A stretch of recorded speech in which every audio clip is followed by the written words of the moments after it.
There comes a time in every man's life when the weight of the past becomes too heavy to carry. Abel Cross had reached that point after 30 years in the mountains, and all he wanted was a quiet place to finally rest. When he heard about an island shack selling for $400, he bought it without looking back. The place was falling apart and the island was forgotten, but that was fine by him. On his first night, strange lights glowed beneath the sand. The next morning, while fixing the porch, his boot broke through rotten boards. Below was a trapdoor sealed with old iron. What he found underneath would change everything he thought he knew about the West. Before we jump back in, tell us where you're tuning in from. And if this story touches you, make sure you're subscribed, because tomorrow I've saved something extra special for you. The ferry ride out to Gull's Rest Island took 40 minutes, and Abel Cross spent every one of them standing at the rail, watching the mainland fade into morning mist. He carried everything he owned in 2 canvas packs and a worn leather satchel that had seen him through 3 decades of mountain life. The satchel held his journal, a book he'd written in every night since he was 25, documenting the endless cycle of seasons in the high country. The ferryman was a weathered fellow named Donovan who didn't ask questions, which suited Abel fine. They'd exchanged maybe 10 words during the loading, and now they traveled in comfortable silence, broken only by the diesel engine's steady rumble and the cry of gulls overhead. Abel studied the approaching island through the salt spray. It sat low in the water, maybe 3 miles across, covered in scrub pine and beach grass that bent in the constant wind. The shack was visible even from the water, perched on the island's eastern shore like a broken tooth. Grey wood, sagging roof, porch that tilted toward the sea. Abel had seen the photograph in the harbour master's office, pinned to a corkboard among notices for fishing licenses and tide schedules. $400, the harbour master had said, not quite meeting Abel's eyes. Belonged to old Morris Teach, died last winter with no family. Bank just wants it off their books. Abel had paid cash that same afternoon. Now, as the ferry's engine throttled down and Donovan guided them toward the island's single rickety dock, Abel felt something he hadn't experienced in years. Not quite hope, but maybe its quieter cousin, the possibility of peace. He'd spent so long in places where winter could kill you in an hour, where one wrong step meant 100-foot fall, where the silence was so complete you could hear your own heartbeat in your ears. The mountains had been his refuge after the war, after Jenny, after everything that made the civilized world feel like a coat that didn't fit right anymore. But 30 years was a long time to be alone with your thoughts. You sure about this? Donovan called over the engine noise as he tied off at the dock. Island's got no electricity, no running water. Supply boat comes once a week if the weather's fair. Gets mighty lonely out here. That's what I'm counting on, Abel said, shouldering his packs. Donovan gave him a look that said he'd seen men like Abel before. Men running from something or towards something, or maybe just running. Well, you change your mind. You got a flare gun in the shack. Old Morris kept it by the door. I see it go up. I'll come fetch you. Abel thanked him and stepped onto the dock, testing each plank before trusting it with his full weight. The wood groaned but held. Behind him, the ferry's engine growled to life again, and he didn't turn around to watch it go. Some decisions, once made, didn't benefit from second-guessing. The path from the dock to the shack was overgrown, but still visible, a line of pressed grass and worn dirt that spoke of regular use at one time. Wild roses had taken over the edges, their pink blooms startling against the grey-green landscape.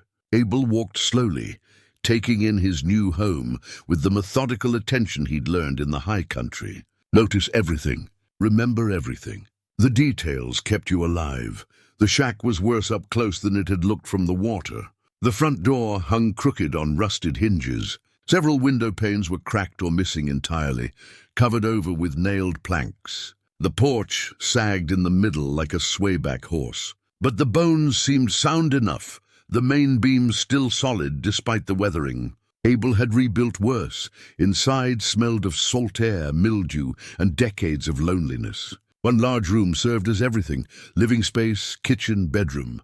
A pot-bellied stove squatted in the corner, pipe running up through a patched hole in the roof. A narrow bed frame held a mattress so stained and rotted that Abel knew he'd be sleeping on the floor until he could get a new one brought out. A wooden table, 2 chairs, some shelves with a few rusted cans of food that Morris Teach had left behind, but it had walls, a roof, and a door that closed.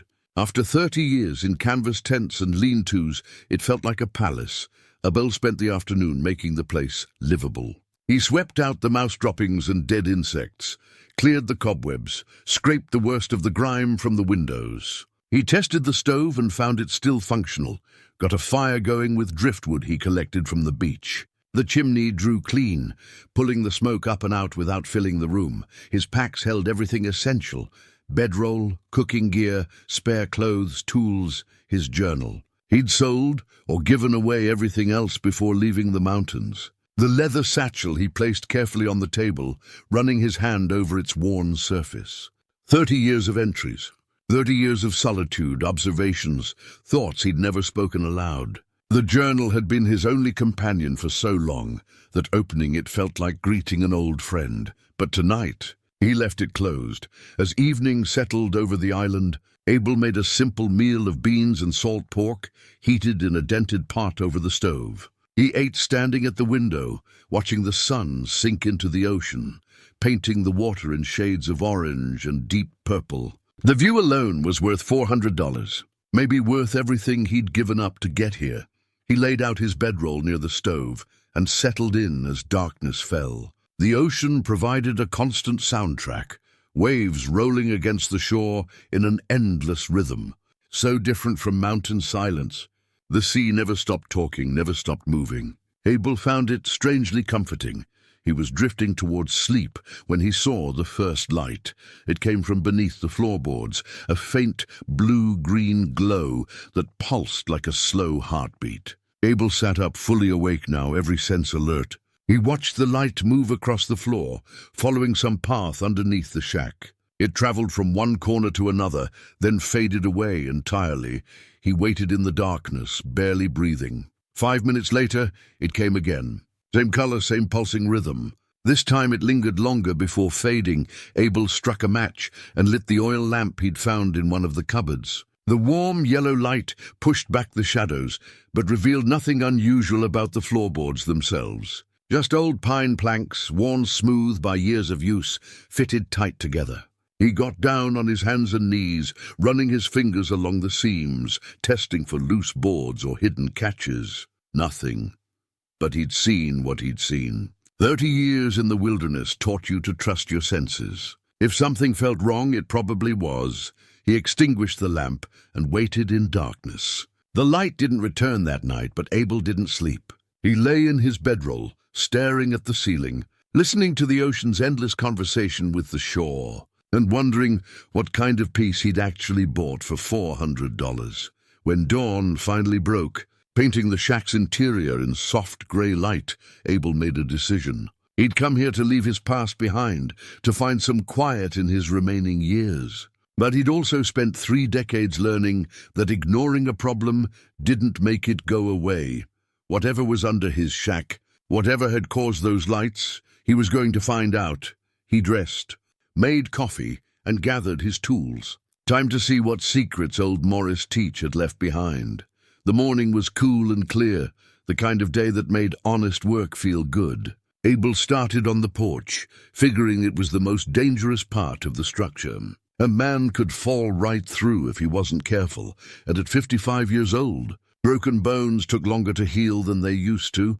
He'd learned carpentry the hard way, building shelters in the high country, where mistakes meant freezing to death. You learned fast when your life depended on straight cuts and tight joints. The porch wasn't complicated work, just required patience and attention. Pull out the rotted boards, replace them with soundwood, make sure everything was level and secure. Abel worked methodically, testing each board before putting his weight on it. Some were solid despite their appearance. Others crumbled at the slightest pressure, eaten through by salt air and time. He pried up the worst ones, stacking the salvageable pieces to one side. Waste nothing. That was the mountain way. He was 3 boards in when his boot punched through the wood with a crack that echoed across the empty island. Abel caught himself on the porch railing, keeping his leg from going all the way through. He pulled his foot back carefully and knelt down to examine the damage. The board had been completely hollow underneath, eaten away by rot until only a thin shell remained. But as he peered into the hole, his eyes adjusted to the darkness below, and he realized something wasn't right. There was empty space under there. A lot of it. Houses built on grade usually had maybe a foot of clearance between the floor joists and the ground, but this gap went down at least 6 feet, maybe more. Abel grabbed his lamp and a length of rope from his supplies, tying one end to the porch railing. He cleared away more of the rotten boards, creating an opening large enough to fit through. The lamp's light revealed rough stone walls descending into shadow. Not a crawl space. A chamber. Abel considered his options. The smart thing would be to wait, maybe mention it to Donovan next time the ferry came. But Abel had spent 30 years alone in the mountains precisely because he didn't like waiting on other people to solve his problems. Besides, this was his property now. Whatever was down there, he had a right to know about it. He lowered the lamp on the rope first, watching it descend until it reached bottom. The chamber was roughly 15 feet deep, carved out of the bedrock the island sat on. The walls showed tool marks, deliberate excavation. Someone had dug this by hand, and that kind of work took time. Years, probably. Abel tied off the rope and climbed down, his mountain-trained muscles remembering the familiar burn of descent. His boots hit solid stone. He retrieved the lamp and held it high, turning slowly to take in his surroundings. The chamber was larger than the shack above, maybe 30 feet across. The walls curved slightly, like the interior of a hull. And that's when Abel understood what he was looking at. These weren't just stone walls. They were ship timbers, old ones, set into the stone as reinforcement. Someone had found a wrecked ship and built this chamber around its remains, but it was the floor that made his breath catch. Set into the center of the chamber, perfectly level with the surrounding stone, was a trapdoor. Not crude or improvised, but carefully constructed from thick oak planks, bound with iron straps. The metal had oxidized to a deep reddish brown, but the craftsmanship was unmistakable. This was old work, very old. Abel knelt beside it, running his fingers over the wood. The surface was worn smooth, but he could still make out carved symbols around the edge. Not letters exactly, but marks that suggested meaning. Navigation symbols, maybe. The iron straps formed a complex pattern across the door's surface, and at the center was a heavy ring pull, green with verdigris. He grasped the ring and pulled.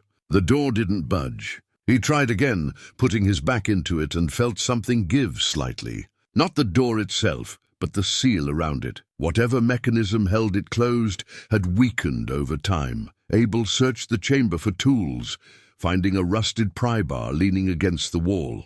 Someone had left it there, maybe the last person to open this door. He worked the bar into the seam, applying steady pressure.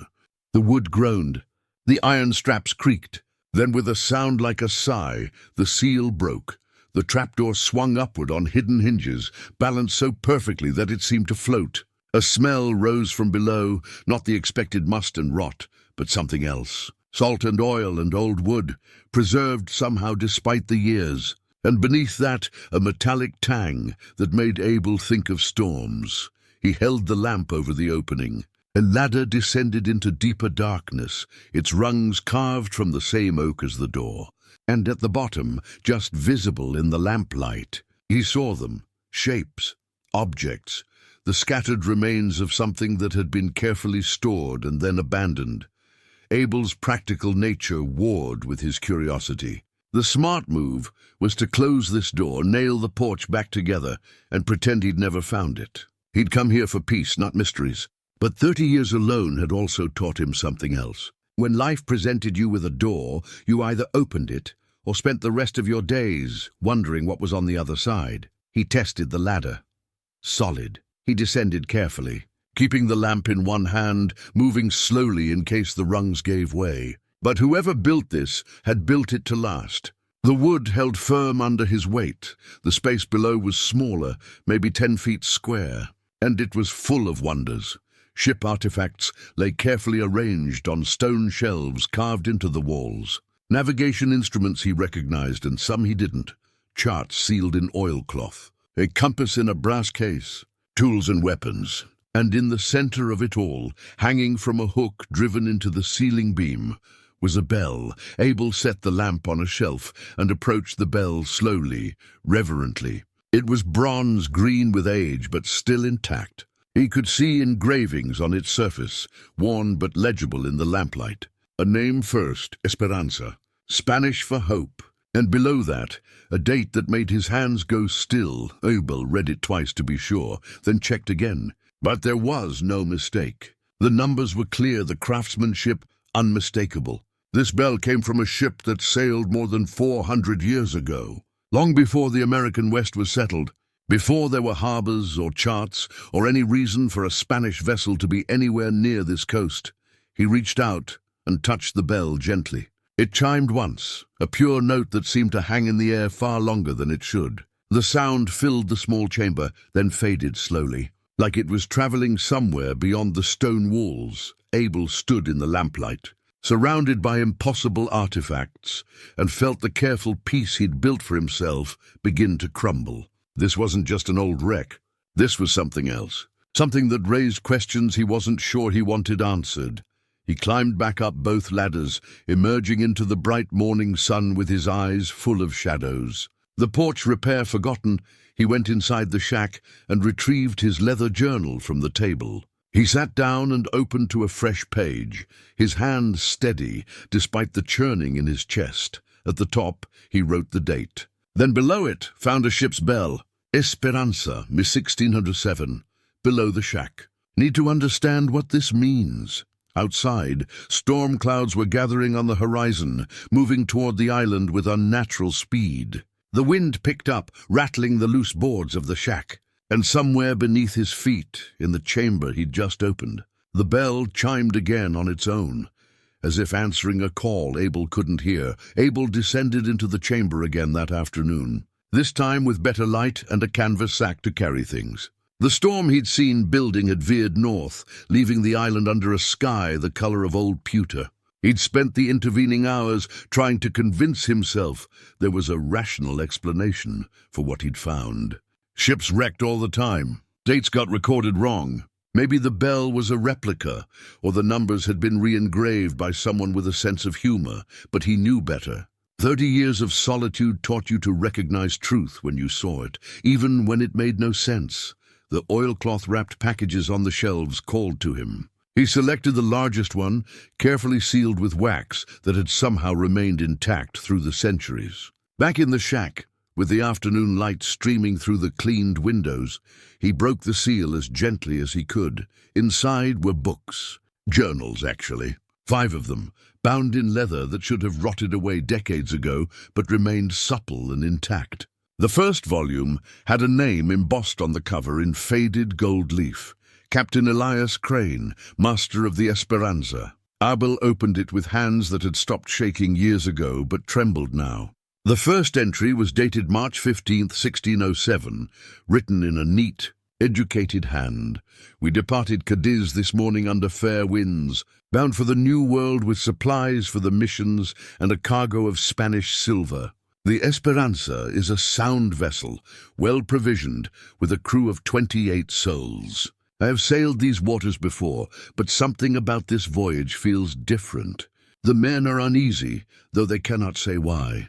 Even the seabirds that usually follow us from port turn back after only an hour. I tell myself this is superstition, but I am a man of science, and I cannot ignore the feeling that we are sailing toward something we do not understand. Abel read on, watching Crane's careful observations paint a picture of a routine voyage that slowly became anything but routine. The entries covered weeks of sailing, the daily management of ship and crew, the endless watch for pirates or storms. Crane wrote like a man trying to make sense of his world through documentation, recording everything from wind speed to the color of the sunset. Then came the entry from April 23rd, 1607, and the tone changed completely. The storm came from nowhere. I've sailed for 20 years and never seen its like. The sky turned green as old copper, and the sea rose up in walls of water that defied all natural law. Lightning struck the masts repeatedly without setting fire to the wood. The compass spun like a child's top. The men screamed prayers in 6 languages, and through it all, I felt certain we were not moving through water, but through something else entirely. The storm lasted 3 hours, though my chronometer insists it was only minutes. When we emerged, the sea was calm, but everything was wrong. Abel set the journal down and stared out the window at the peaceful ocean. He could almost see it, that impossible storm. He'd been through mountain blizzards that seemed to tear at the fabric of reality itself, winds so fierce they screamed like living things. But this was different. This was something that changed the fundamental nature of where they were. He continued reading. Crane's next entries were filled with careful observations and growing confusion. The stars were wrong, not slightly off, but completely rearranged, as if they'd sailed to another part of the world entirely. Worse, when they made landfall to take on fresh water, they found evidence of human habitation. Structures made of materials Crane couldn't identify. Artifacts of a sophistication that shouldn't exist. "We found a harbor that appears on no chart," Crane wrote on May 2nd. "A natural bay, well protected, suitable for a settlement. But someone has already been here. The ruins are old but not ancient. Stone buildings in a style I do not recognize. And among the rubble we found objects that make no sense. A tool made of some black material, harder than steel but light as wood. Coins bearing dates that cannot be real. Miguel, my first mate, found a piece of paper with writing in Spanish, but the words are strange, informal, as if our language had somehow evolved. The date on the paper says 1849. That is 242 years from now." Abel closed his eyes. There it was, the impossible truth, laid out in a dead man's careful handwriting. Somehow, the Esperanza and her crew had been thrown forward in time. Not to 1849, but past it. They'd emerged in a future they couldn't comprehend, on a coast that shouldn't have been settled yet.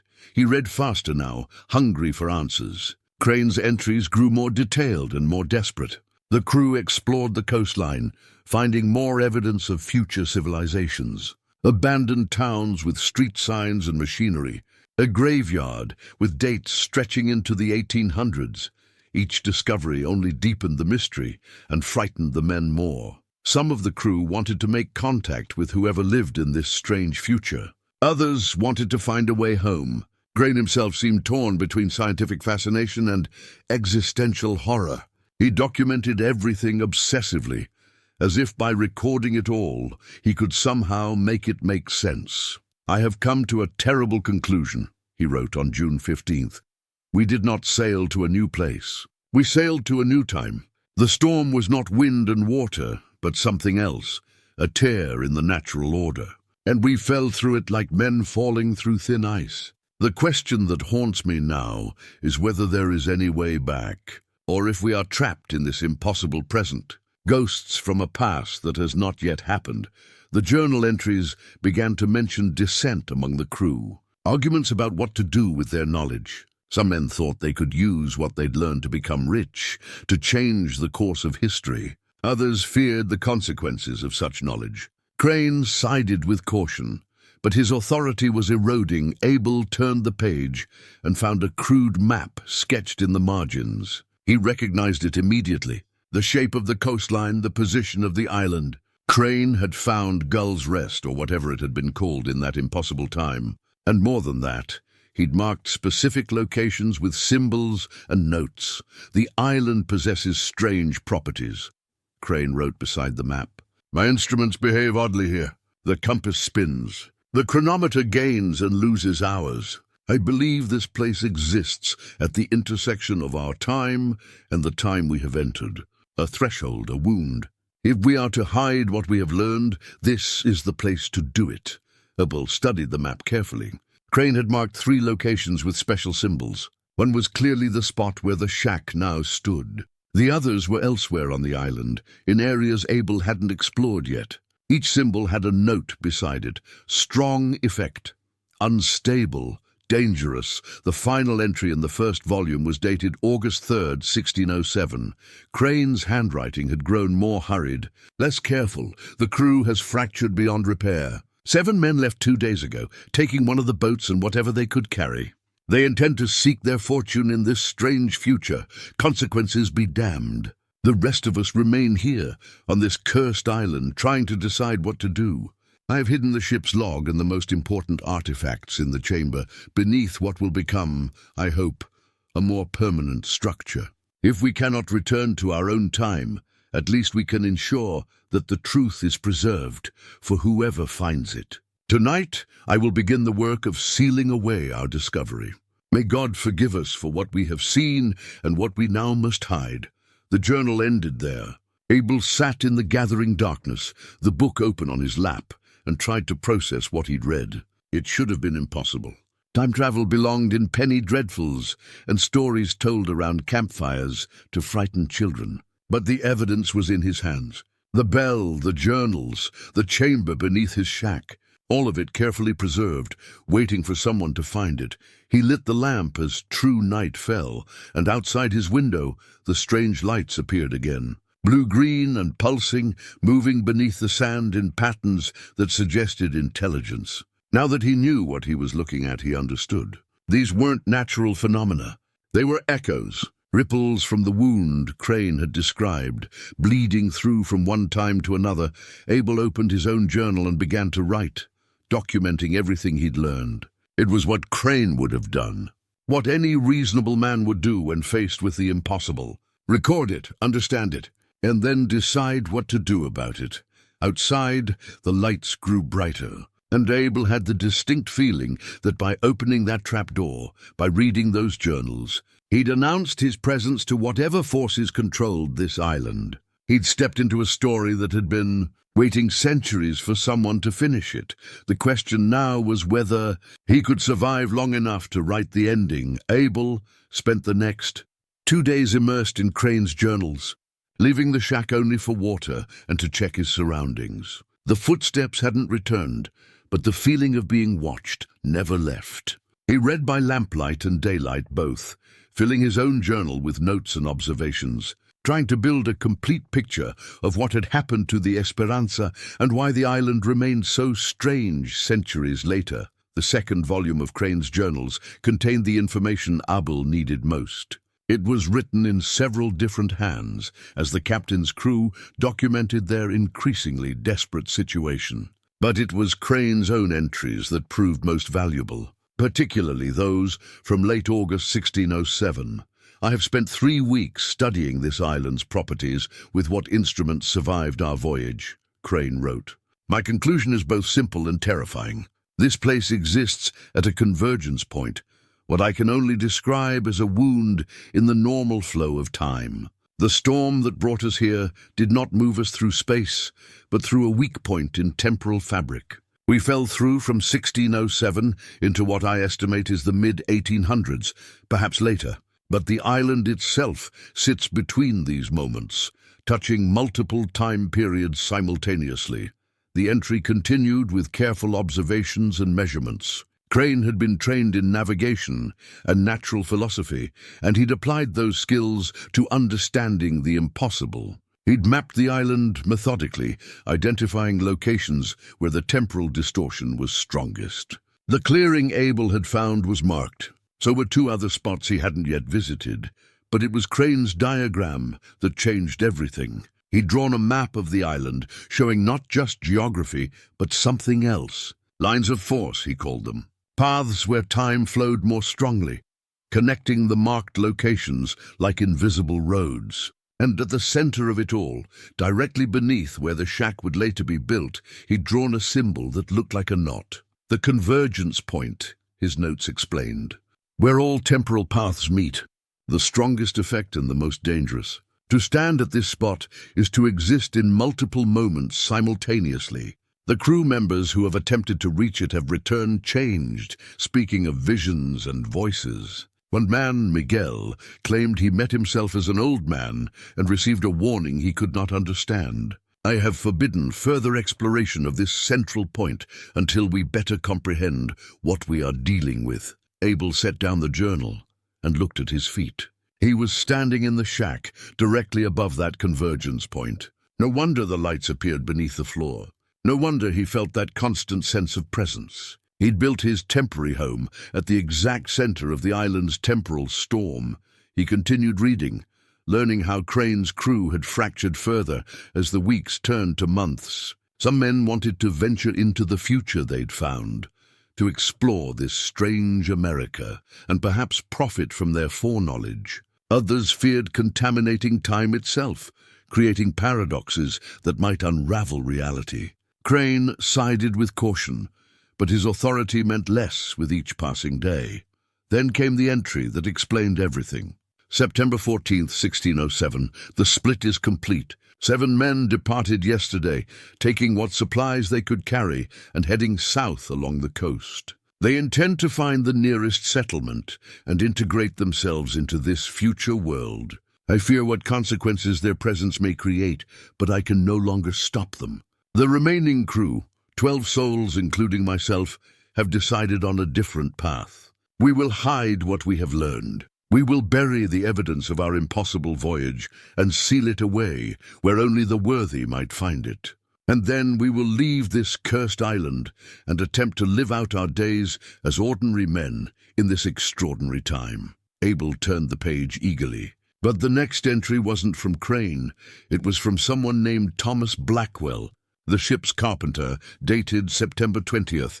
Captain Crane has disappeared. He went to the convergence point alone 3 days ago, claiming he needed to perform final measurements. He has not returned. We searched for him, but found only his instruments, left in a careful arrangement as if he meant to come back for them. The men are frightened. Some say the island took him as payment for our trespass. Others believe he found a way home and left us behind. I think the truth is simpler and more terrible. I think he's still here, trapped in one of those other moments we sometimes glimpse. Lost in time itself, the remaining entries detailed the crew's final efforts to seal the chamber and hide their records. They built the foundation for a structure above the convergence point, hoping it would mark the spot for future discovery. Then they scattered, disappearing into the 1800s to live out their impossible lives as best they could. The last entry in the second volume was from John Mercer, the young navigator. His handwriting was shaky, barely legible. October 1st, 1607. I'm the only one left on the island now.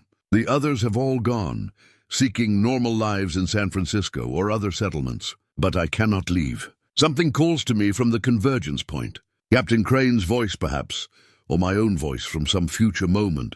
I have drawn a map showing the paths of strongest temporal flow. I have sealed these journals in the chamber where they will be preserved. And tonight I will go to the convergence point and try to bring the captain home. If I fail, if I too become lost in time's currents, may whoever finds these records understand what we discovered and what price we paid for that knowledge. Abel stared at the page for a long moment. So that was it. John Mercer had gone to the convergence point and presumably never returned. But the pocket watch Abel had found bore an 1889 date and was inscribed to J. Mercer. Had the young navigator somehow survived, trapped in a loop that aged him slowly? Or had he escaped only to be drawn back decades later? He pulled out the map Crane had drawn and compared it to the diagram of temporal flows. The lines intersected at 3 points beside the convergence itself. 3 places where time was unstable enough to allow passage between moments. The clearing he'd already found was one. The other 2 were marked on opposite ends of the island. Abel knew what he had to do. If he wanted to understand this place, if he wanted to survive it, he needed to visit all 3 points. He needed to map the temporal pathways himself and understand how they connected. Only then could he make an informed decision about whether to stay, leave, or try to seal the convergence point more permanently. But first, he needed rest. The sun was setting, painting the ocean in shades of red and gold that would have been beautiful if he wasn't so exhausted. He prepared a simple meal and ate it mechanically, tasting nothing. His mind was full of Crane's words, Mercer's final entry, and the growing certainty that he'd stumbled into something far larger than a simple mystery. That night, the dreams came again. But this time they were different, more vivid, more real. He dreamed he was standing at the convergence point in the chamber beneath the shack. The bell was ringing, a deep tone that seemed to come from everywhere and nowhere. And standing around him in a circle were figures he recognized from the journals. Crane in his captain's coat, young John Mercer with his instruments, Miguel and Thomas and the others, all watching him with expressions he couldn't read. "You opened the door," Crane said, his voice distant and echoing. "You read our words. Now you're part of the pattern, part of the wound. The island won't let you leave until you understand what we learned." "What did you learn?" Abel tried to ask, but his voice wouldn't work. Crane pointed at the bell. "Time is not a river. It's a web, and this island sits at a junction where the strands cross. We were meant to find it. You were meant to find us. Everything that happens here has already happened and will happen again. The only question is whether you'll have the courage to break the cycle." Abel woke with a gasp, dawn light streaming through the window. His clothes were soaked with sweat despite the cool morning air. He sat up and immediately looked down at his hands. They were older. Not much, just slightly. More weathered, more scarred. As if he'd aged weeks in a single night. He stood and went to the cracked mirror hanging on the wall, studying his reflection in the dim light. The changes were subtle but unmistakable. A few more grey hairs, deeper lines around his eyes. The face of a man who'd lived through something. Even though he'd only been sleeping, Abel touched his face, feeling the reality of it. This wasn't a trick or illusion. Time had moved differently for him while he slept, aging him in ways that shouldn't be possible. The island was no longer just watching him. It was changing him. He went to his journal and wrote the date, then added a note. Aged approximately 3 weeks overnight. Must document all changes. Must find the other convergence points before the effect becomes irreversible. Because that was the truth, staring him in the face now. If he stayed much longer, if he continued sleeping above the convergence point, he would age out of sync with the rest of the world. He might wake up one morning to find decades had passed in a single night, his body ancient and his mind still holding memories of yesterday, unless he could find a way to anchor himself in real time. Unless he could do what Crane had tried to do and failed. Abel packed his supplies with grim determination. Today he would visit the second convergence point, marked on Crane's map. He would understand the pattern, and then he would decide whether to fight the island's pull or surrender to it. The choice, he was beginning to realize, might not be his to make. The second convergence point lay on the island's northern shore, according to Crane's map. Abel set out just after dawn, carrying water, rope, and both his journal and Crane's carefully folded map. The morning was cool and grey, the ocean calm. Deceptively peaceful, like the island itself. The path north was rougher than the southern route, cutting through dense undergrowth and over rocky outcroppings that required careful navigation. Abel moved steadily, his mountain-trained body remembering how to read terrain and find the safest passage. But he couldn't shake the feeling that the island was testing him, measuring his determination. It took him 2 hours to reach the location marked on Crane's map. The convergence point sat in a natural amphitheater formed by 3 large boulders, their surfaces worn smooth by centuries of wind and salt spray. The space between them was maybe 15 feet across, carpeted with beach grass that grew in the same strange circular patterns he'd seen before. Abel approached cautiously, remembering the disorientation he'd felt at the first convergence point. But this place felt different, not heavy or oppressive, but light, almost welcoming. The air here seemed to shimmer, like heat rising from sun-baked stone, except the morning was cool.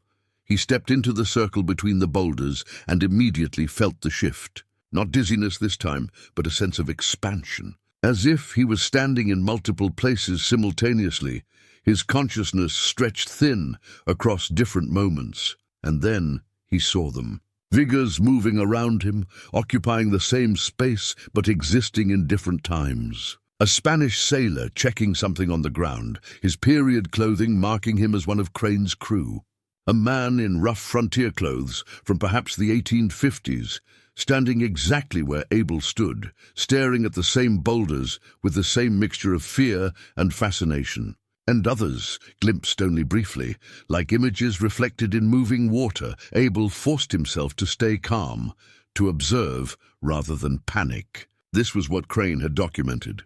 The overlay of moments, all existing simultaneously in this strange space. He could see them, and if he was seeing them, perhaps they could see him too. He reached into his pocket slowly and pulled out the brass compass he'd brought with him. A simple instrument, reliable under normal circumstances. He held it level and watched as the needle spun wildly, unable to find north. It circled once, twice, then began moving in reverse, counterclockwise, slowly at first, then faster. Abel held the compass steady, watching the impossible movement. The needle wasn't just spinning randomly. It was responding to something, tracking something that normal compasses weren't designed to measure. Not magnetic north, but temporal flow. The direction time was moving in this spot, relative to the rest of the world, and it was moving backward. He set the compass carefully on the ground and stepped back out of the circle. Immediately the disorientation faded, the overlapping figures disappeared. The compass needle slowed, steadied, and pointed north again like it was supposed to. Abel knelt at the edge of the circle and studied the compass from this safer distance. It sat there innocently, just a brass instrument on beach grass. But while it remained inside that circle, time was flowing wrong around it. Backward or sideways, or in some direction human minds weren't equipped to comprehend. He pulled out his notebook and began documenting everything. The location, the sensation, the compass behavior, the figures he'd seen. Crane had been right to approach this scientifically. The more he understood about how the island's temporal distortions worked, the better chance he had of surviving them. After an hour of careful observation and notes, Abel tried something. He picked up a small stone and tossed it into the circle. It landed normally, bounced once, and settled into the grass. Nothing dramatic happened. So the effect was specific to living things, or perhaps to things that could experience time consciously. He found a longer stick and used it to drag the compass back out of the circle without entering himself. The moment the compass crossed the boundary, its needle snapped back to pointing north. Whatever force existed in that circle, it had clear edges, boundaries. That was useful information. Abel continued his exploration of the northern shore, finding 2 more campsites similar to the first. Evidence of people who'd come to the island over the years, drawn by rumor or chance or some deeper call. Each campsite told a story of someone who'd stayed briefly, then left. Or perhaps someone who'd vanished into one of the temporal distortions and never made it home. At the 3rd campsite, he found something that made his blood run cold. A backpack, modern style, made of nylon and canvas that couldn't be more than a few decades old. Inside were supplies that confirmed the date, a flashlight with corroded batteries, a water bottle made of plastic, a paperback book with a 1982 publication date, and tucked into a side pocket, a driver's license. Abel pulled it out carefully, brushing off sand and dirt. The photograph showed a man in his 30s, dark hair, serious expression. The name read James Mercer. The address was in San Francisco. The license had expired in 1983. Abel sat back heavily, the license in his hand. James Mercer. Could he be related to John Mercer, the young navigator from the Esperanza? The family line continuing across centuries, each generation drawn back to this island, trying to understand what had happened to their ancestor. He searched the rest of the backpack, but found nothing else of use. No journal, no notes explaining why James Mercer had come here. But the presence of the backpack itself told a story. The man had left in a hurry, or he hadn't left at all. He was still here somewhere, lost in the island's temporal maze. Abel stood and looked around the campsite with new urgency. If James Mercer had come here in 1982 and vanished, there was a chance he was still alive, still trapped in whatever moment he'd fallen into. The island didn't seem to kill people outright. It just displaced them, caught them in loops or eddies in time's flow. He was about to head back to the shack when he caught movement at the tree line. A figure standing in shadow watching him. Abel's hand went to his knife, but he didn't draw it. Instead, he called out, his voice steady despite his racing heart, "I know you're there. I found your backpack. If you're James Mercer, I'm not here to hurt you. I just want to understand what's happening on this island." The figure didn't move, didn't respond, just stood there, a silhouette against the darker shadows of the trees. Abel took a slow step forward, and the figure stepped back, maintaining the distance between them. "I'm Abel Cross," he tried again. "I bought the shack on the eastern shore. I found Captain Crane's journals. I know about the Esperanza and what happened in 1607. If you're trapped here, maybe I can help." For a long moment, nothing happened. Then the figure raised one hand in what might have been a wave or a warning. And then it was gone, vanished between one blink and the next, leaving Abel alone in the clearing with a dead man's backpack and more questions than answers. He gathered the backpack and its contents, adding them to his own supplies. Evidence, proof that he wasn't imagining this, that others had come before him and paid the price for curiosity. He needed to get back to the shack, to read more of the journals, to find out if Crane had left any instructions for breaking free of the island's hold, because Abel was beginning to understand a terrible truth. The island didn't trap people by force. It trapped them by making them need to understand. Every answer led to more questions. Every discovery demanded further exploration. The temporal distortions were bait, and the trap was curiosity itself, and he'd already taken the bait. He'd already started down the path that had claimed Crane and young John Mercer and James Mercer, and who knew how many others across the centuries. The only question now was whether he could find a way off that path before it was too late. The walk back to the shack took longer than the walk out. Abel moved carefully, watching for signs of the figure that had been following him. But the island seemed empty again, holding its breath, waiting to see what he would do next.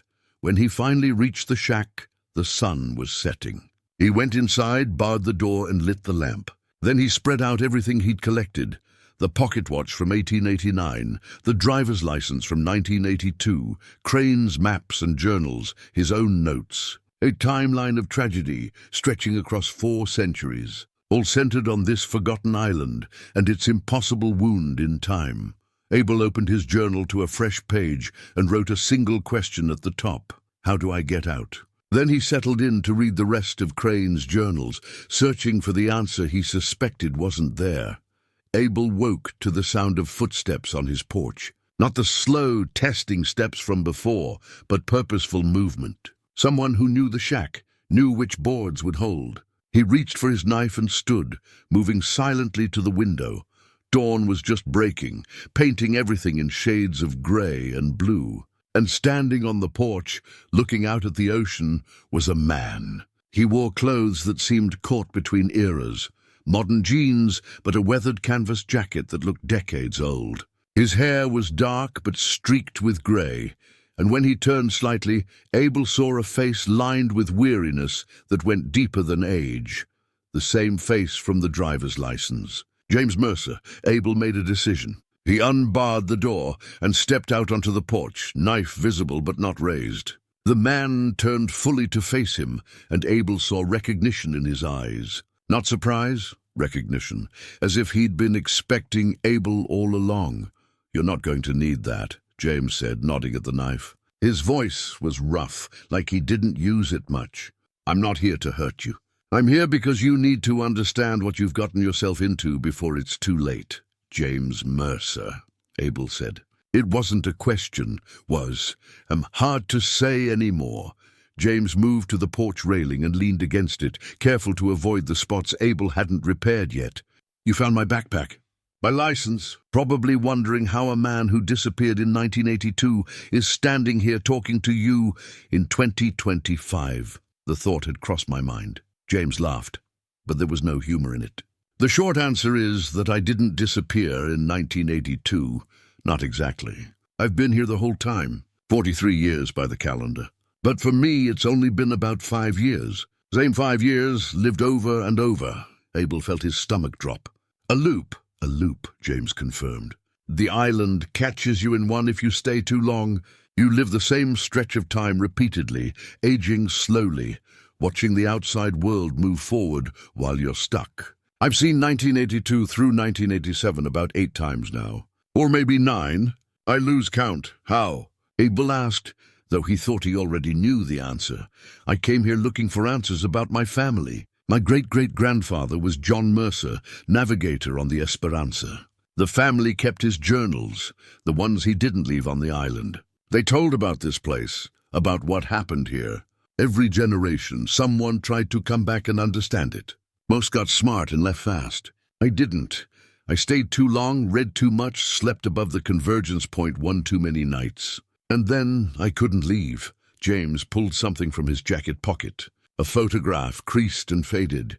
He handed it to Abel. The image showed James standing in front of the shack, younger than he was now, but older than his driver's license photo. Someone else had taken the picture, judging by the angle. And on the back, in handwriting Abel recognized as similar to the journals, was a message. Don't trust the peace. The island feeds on time. Get out while you can. JM, Year 3. Abel looked up from the photograph. You wrote this to warn yourself. I write it every loop.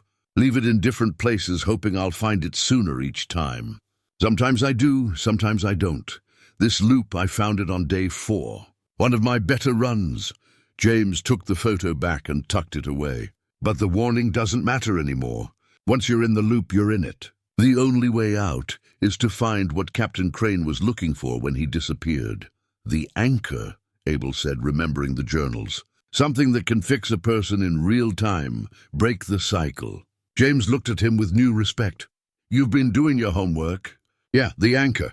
Crane theorized that if the island could trap people in temporal loops, there might be a way to create the opposite effect. A way to anchor yourself to linear time, protect yourself from the distortions.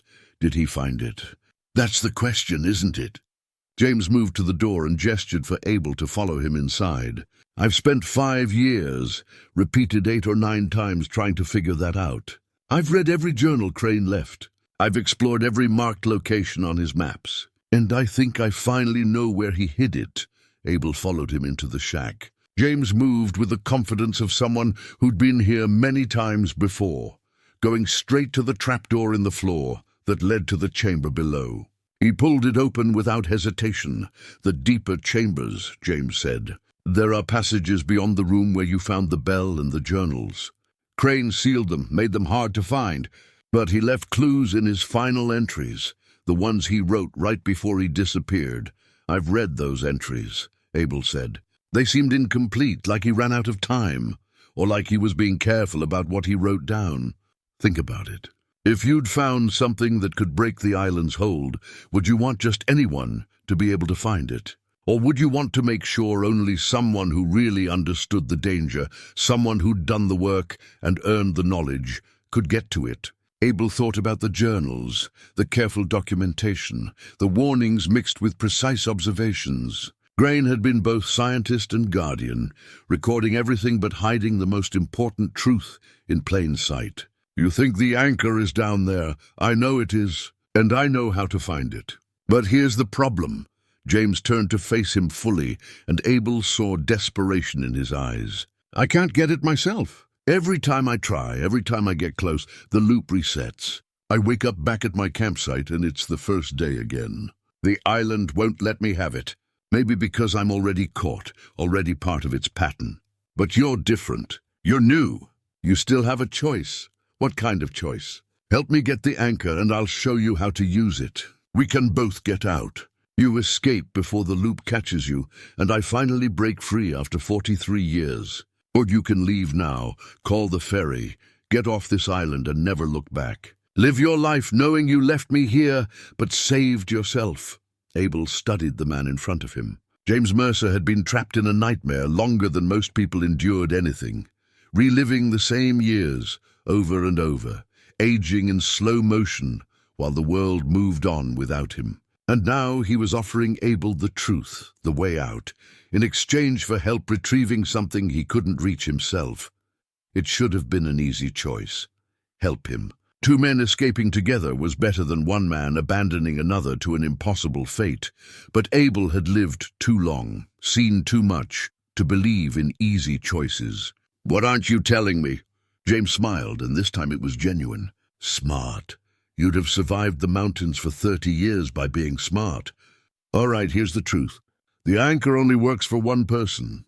Crane designed it that way, probably because he realized you couldn't mass-produce protection from temporal distortion. It's unique, and whoever uses it gets to leave the loop and return to linear time. But only one person, so if we find it together, one of us gets out and one of us stays trapped." "Yeah," James met his eyes steadily. "I've been here 43 years. You've been here less than a week. By any measure of fairness, I should be the one to use it. But I can't retrieve it myself. The island's rules won't let me. So I need you to get it, bring it up, and then hand it over. I need you to trust that I'll actually leave, that I won't just take it and disappear, leaving you here to live out the same fate I have." Abel felt the weight of the decision settling on his shoulders. Trust a desperate man who'd been trapped for decades to keep his word, or refuse to help and condemn them both, since Abel didn't know where the anchor was hidden, or how to navigate the deeper chambers alone. "How do I know you won't just take it?" Abel asked. "You don't," James said simply.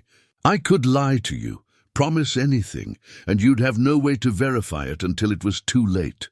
All I can tell you is that I remember what it was like to be human, to keep your word, because it mattered, not because someone was forcing you. And I'm asking you to believe that 43 years hasn't completely erased that part of me." Abel thought about Jenny, decades ago, and the promises they'd made to each other. He thought about the mountains, where your word was often the only currency that mattered. He thought about Captain Crane, who tried to protect future generations by hiding the truth in layers of documentation and sealed chambers. And he thought about the man he'd been when he came to this island, seeking peace, and the man he was becoming, drawn deeper into a mystery that could cost him everything. "Show me," Abel said finally. "Show me where it is, and I'll help you get it. But we figure out the rest after we actually have it in hand. Maybe there's a way to break it, to share it, to make it work for both of us." "Maybe," James said, but his tone suggested he didn't believe it. "All right. Get your supplies together. We're going deep, and once we start, we need to finish. The island doesn't like it when people get close to the anchor. Things get unstable. Time starts moving wrong even in the safe areas. We'll have a few hours at most before everything starts to collapse around us." "Collapse?" "The island protects its secrets. You'll see." James headed for the trapdoor. "Come on! If we're going to do this, we need to start now, while my loop still has time left. I reset in about 3 days. If we're still down there when that happens, I don't know what will occur. Maybe nothing. Maybe we both get caught. I'd rather not find out." Abel gathered his lamp, rope, knife, and the journals. He took a moment to write in his own journal, documenting what he was about to do and why. If something went wrong, if he didn't come back, maybe someday someone else would find his words and understand. Then he followed James Mercer down into the darkness beneath the shack, toward a truth that had been hidden for more than 400 years, and a choice that neither of them could escape. The chamber beneath the shack looked different with James there, as if his presence changed the space itself. The lamp cast shadows that moved wrong, stretching and contracting like living things. The ship's bell hung silent, but Abel could swear he heard it humming, a frequency just below hearing that made his teeth ache. James moved with purpose, going straight to the far wall where the ship's timbers were most visible. He ran his hands over the wood, counting boards, measuring distances with his fingers. Crane was a sailor before he was a scholar. He thought in terms of ships and navigation. The deeper chambers are accessed the way you'd access a ship's hold. Through here, he pressed on a particular timber and something clicked. A section of the wall swung inward, revealing a passage carved through solid rock. Cold air rushed out, carrying the smell of salt and something else. "Something old. I've been through here 8 times, James said, lighting a second lamp he'd brought. "Each time I get a little further before the loop resets or the island pushes me back. But I've mapped most of it. The tricky part is knowing which passages are safe and which ones exist in different time periods. Different time periods? Abel followed him into the passage, ducking to avoid the low ceiling. The deeper you go, the more unstable things get. Some passages lead to chambers that exist in 1607, when Crane first built them. Others lead to chambers that won't exist for another century. Step through the wrong doorway, and you might find yourself decades in the past or future. The temporal boundaries get thin down here. The passage descended steeply, cut through bedrock, with tools that must have taken months of work. Every 20 feet or so, support timbers had been installed, salvaged from the Esperanza. Abel could see markings on them, Spanish words and dates and symbols he didn't recognize. Crane left a map, James said, pulling a folded paper from his pocket. Not in the journals you found. In a sealed container I discovered on my third loop. It shows the safe paths through the chambers and marks the dangerous ones. See these symbols? They indicate temporal stability. A solid circle means the passage exists in our present. A broken circle means it shifts between time periods. And this symbol, like a spiral, means avoid it completely. Abel studied the map by lamplight. It showed a complex network of passages and chambers spreading out beneath the island like roots. Some were marked with notes in Crane's careful handwriting. Stable. Shifting. Lost 3 hours here. Do not enter after dark. The anchor is here. James pointed to a chamber at the deepest level, marked with a star. The central convergence point, where all the temporal lines meet. Crane called it the heart of the wound. And you've never been able to reach it? I've reached the chamber 3 times. But I can't take the anchor out. Every time I try to pick it up, to carry it back, I wake up at my campsite and the loop has reset. The island knows what I'm trying to do, and it won't let me have it. They reached a junction where 3 passages branched off. James consulted the map and chose the leftmost path. This way, and stay close. Some of these passages have echoes. You might see yourself, or you might see me, from a different loop. Don't interact with them. Don't try to talk to them. Just keep moving. The passage opened into a larger chamber, maybe 20 feet across, with a ceiling high enough to stand upright. And Abel saw immediately what James meant by echoes. There were figures in the chamber, translucent like reflections in water.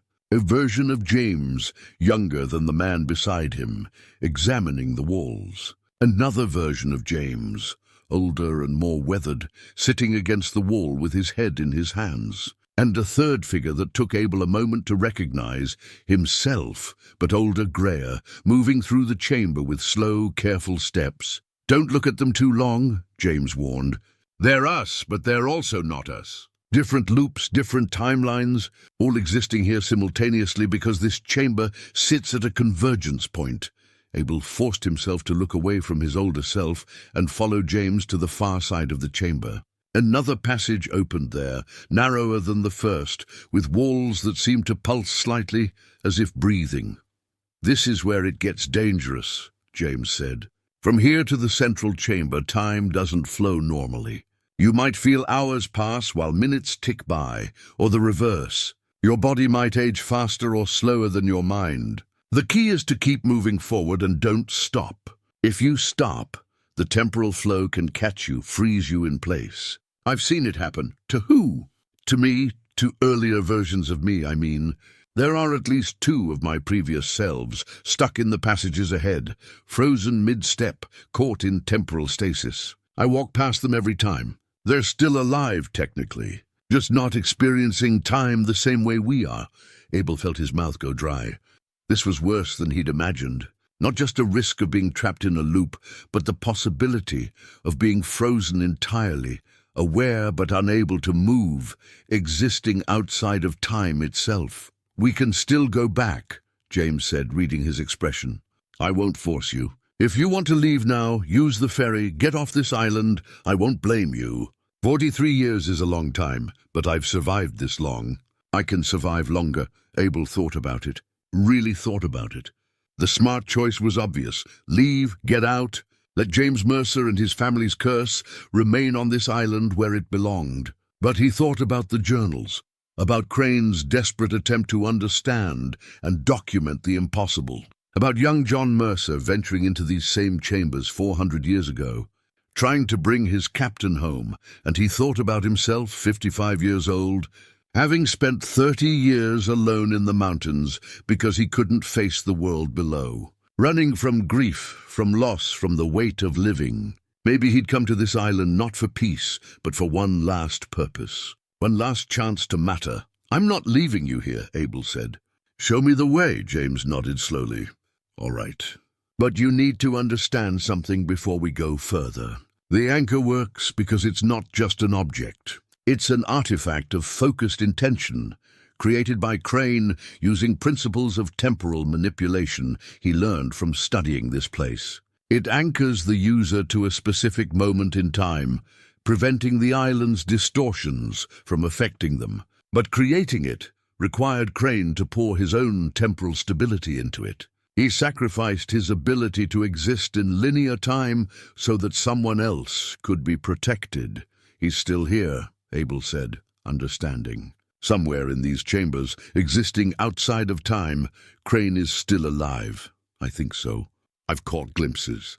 A figure in an old captain's coat, watching from passages I can't reach. Always present but never quite there. If we take the anchor, if we use it to escape, we're accepting the sacrifice he made.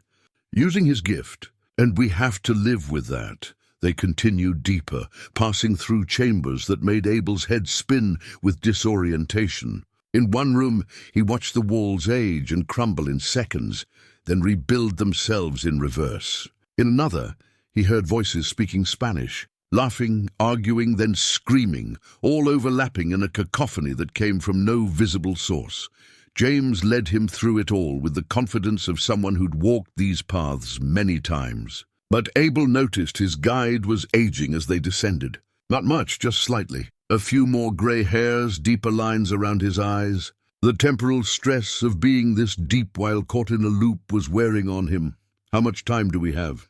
Abel asked as they paused at another junction. "In real time? Maybe 2 hours before I reset. Down here? Could be 10 minutes or 10 hours. Time doesn't map cleanly to the surface." James checked his map again. "We're close."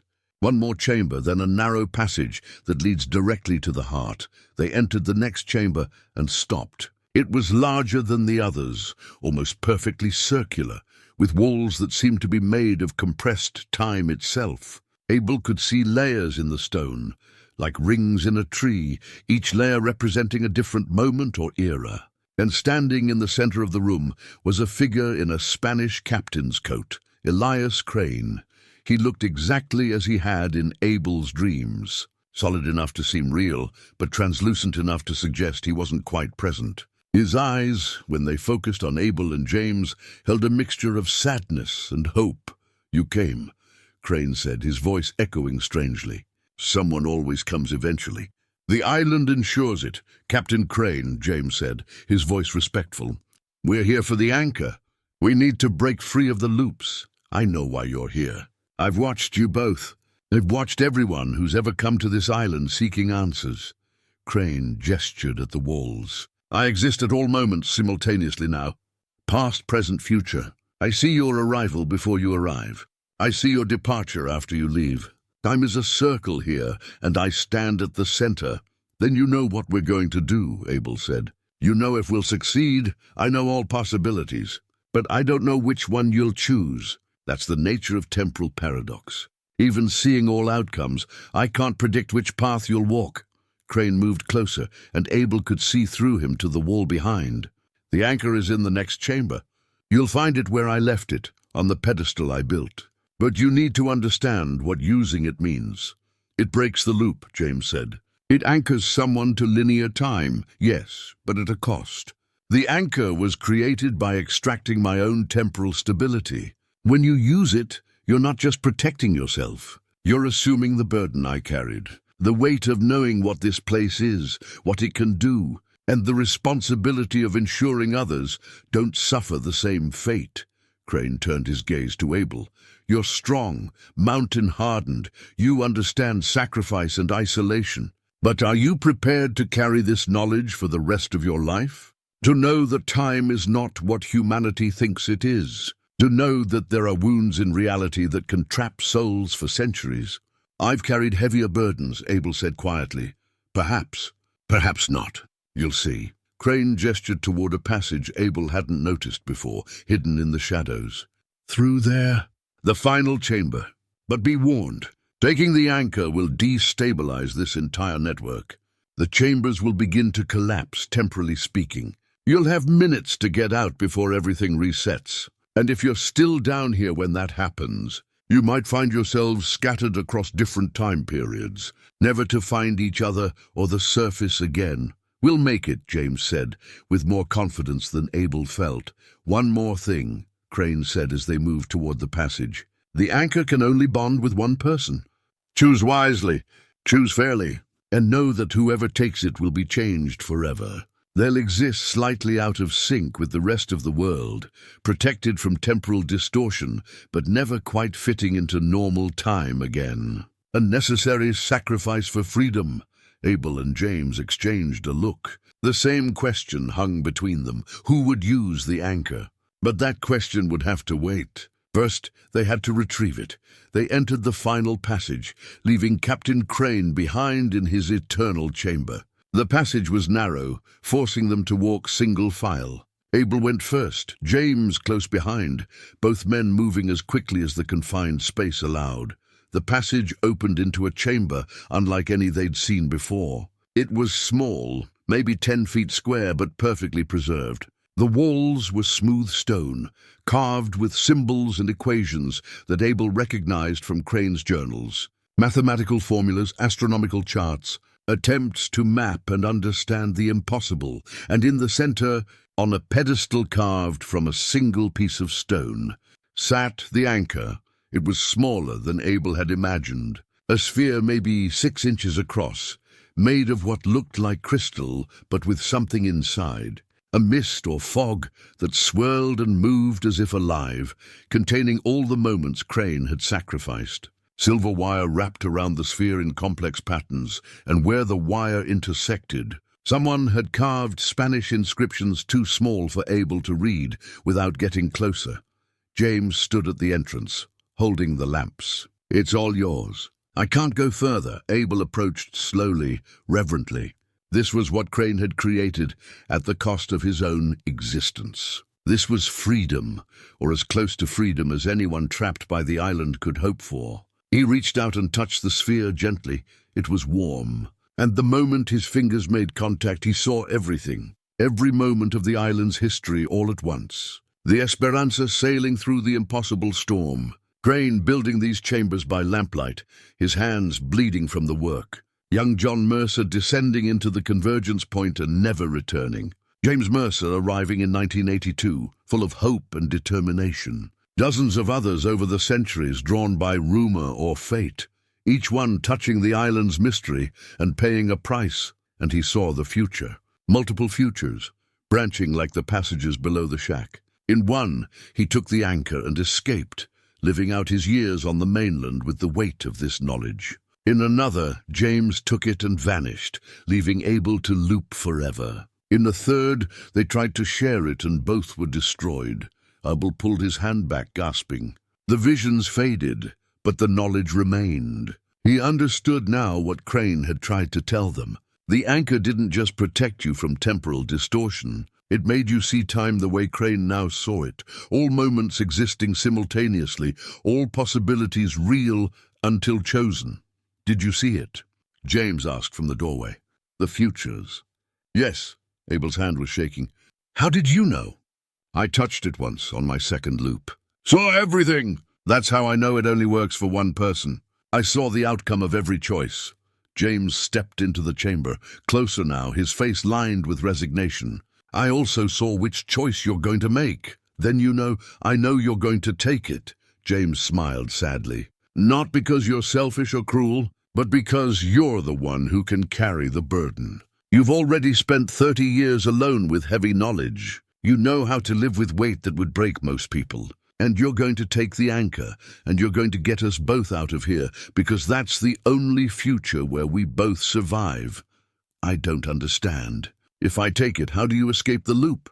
Because you're going to break it. James pointed at the sphere. Not use it whole, break it. Split its power between us. It's the only solution the visions don't show clearly because it's the unexpected choice. Crane designed it for one person, but that doesn't mean it has to stay that way. Abel looked at the sphere, at the delicate wire wrapping, at the swirling mist inside. Breaking it could destroy its power completely. Could trap us both forever.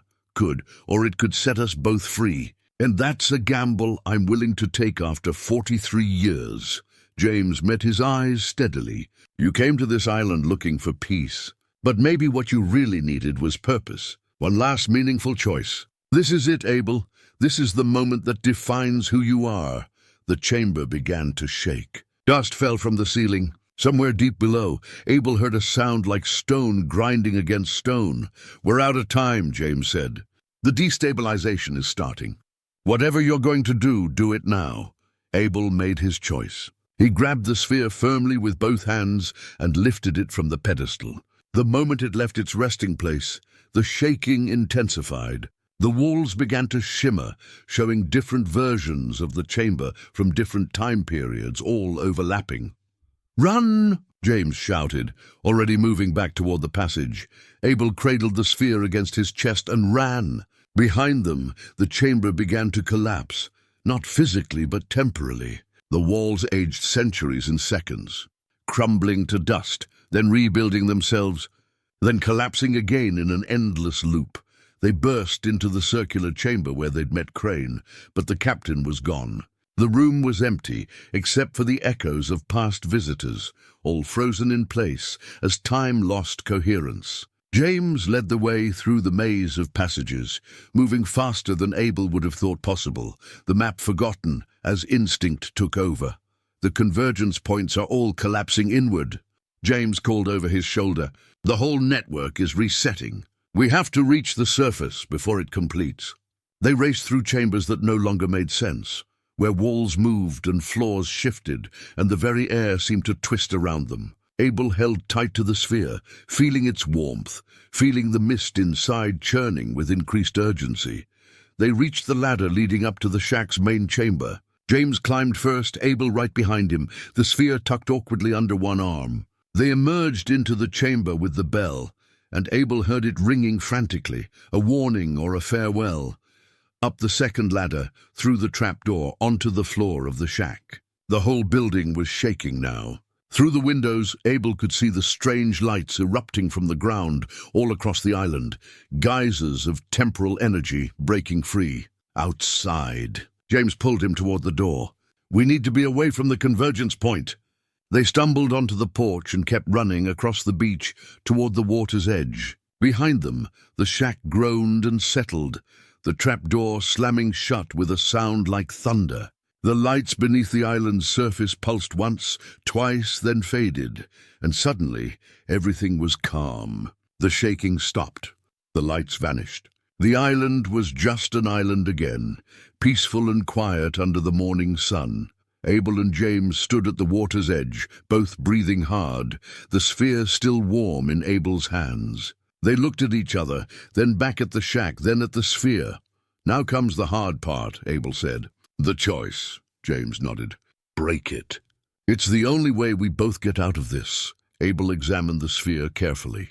The wire wrapping seemed to be the key, holding the crystal together, binding Crane's sacrificed time into a stable form. If he could separate the wire, divide it evenly, maybe they could each carry half of Crane's gift. If this doesn't work, Abel began, then we're no worse off than we were. But if it does work, we both go home, both get our lives back. James's voice was steady, despite the enormity of what they were about to attempt. Do it! Abel took a deep breath, found the junction point where the silver wires crossed, and pulled hard. The wire resisted, then began to separate. The sphere cracked down the middle with a sound like ice breaking. The mist inside swirled violently, trying to escape, but Abel held firm. The sphere split cleanly in two halves. The mist divided between them, still swirling but contained. Abel held one half, James took the other, and the moment they each grasped their portion, Abel felt it. Time snapping back into place. The island's grip releasing. The weight of Crane's sacrifice settling onto both their shoulders, shared now instead of borne by one. Did it work? James whispered. Abel looked at his hands. They weren't aging rapidly anymore. He looked at James and saw him solidifying, becoming more present, more real. No longer flickering between loop iterations, but existing firmly in this single moment. I think it did, Abel said. I think we're free. They stood at the water's edge for a long time, each holding half of the broken anchor, feeling the warmth of it against their palms. The mist inside continued to swirl, but slower now, more peacefully, as if it too was settling into this new arrangement. How do you feel? Abel asked finally. Different, James said. Like I'm actually here, really here in this moment, not watching myself from outside. And I can feel time moving. Not in loops anymore, but forward, the way it's supposed to. He looked down at his hands, turning them in the sunlight. I'm aging normally. Can you feel it? Every second that passes is a second I'll never get back. God, I'd forgotten what that felt like. Abel understood. He could feel it too. The anchor half he held was protecting him from the island's distortions. But more than that, it had made him acutely aware of time's passage. Every breath, every heartbeat, every moment flowing past in its proper sequence. After days of temporal chaos, linear time felt like a gift. We should check the shack, Abel said. Make sure the convergence point is actually sealed. They walked back up the beach together. Two men who'd been strangers a week ago, now bound by shared experience and a split artifact that pulsed with stolen time. The shack looked different in the morning light. More solid, more real. The porch where Abel had fallen through was still broken, but it no longer felt threatening. Inside, the trapdoor was sealed shut. Not just closed, but sealed. The edges fused with the surrounding floorboards, as if they'd always been one continuous piece. Abel ran his fingers over it, feeling for any seam or gap, but found nothing. The convergence point collapsed, James said.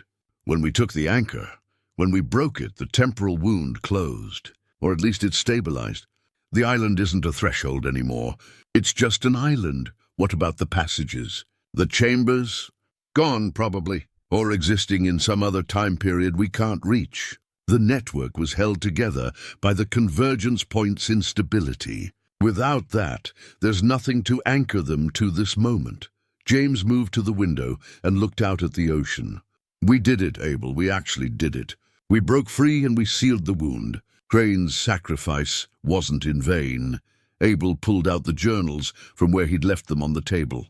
We should burn these. All of them. No one else needs to find this place and risk getting trapped. No, James said sharply. We document everything. We write down what happened, what we learned, how we escaped. We add it to Crane's records and seal them properly, so if anyone does stumble onto this island's history, they'll have the complete story. Knowledge isn't the danger. Ignorance is. Abel thought about it and realized James was right. Crane had tried to hide the truth, and that had only created mystery that drew people in across centuries. Better to document it fully, create a complete record, and then decide how to preserve it. We'll need to find a way to mark this place, Abel said. Make sure people know to stay away, or at least know what they're getting into if they come here. We could tell Donovan, the ferryman. Give him the journals, tell him to warn anyone who asks about the island. James turned from the window. But first we need to make sure we can actually leave.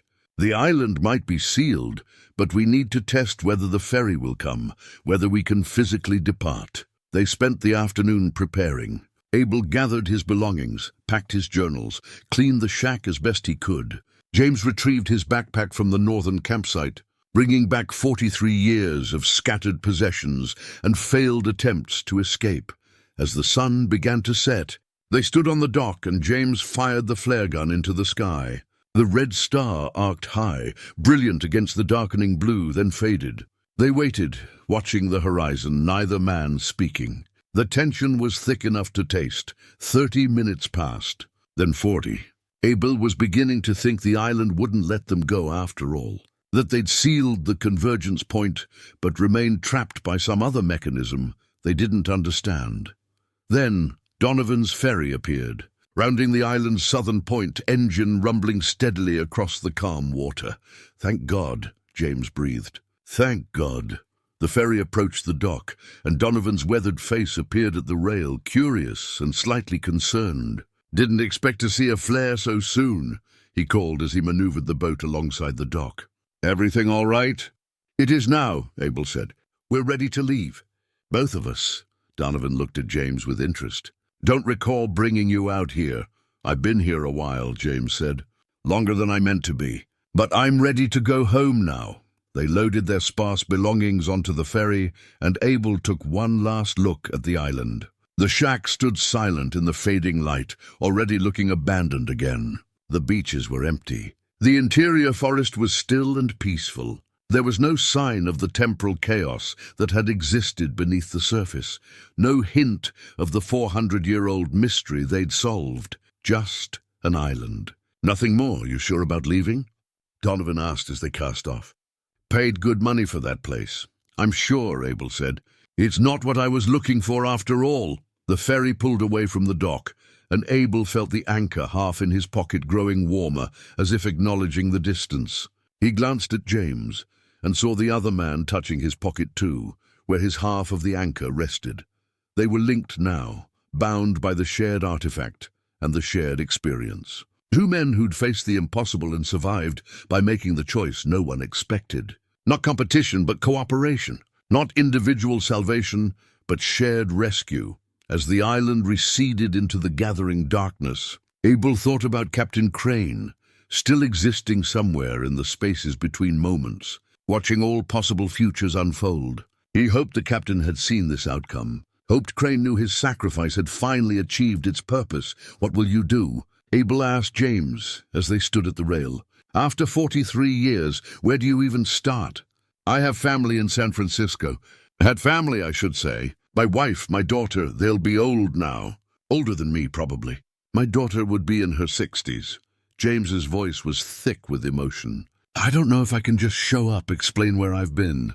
How do you tell someone you've been living the same 5 years for 4 decades? "You tell them the truth," Abel said.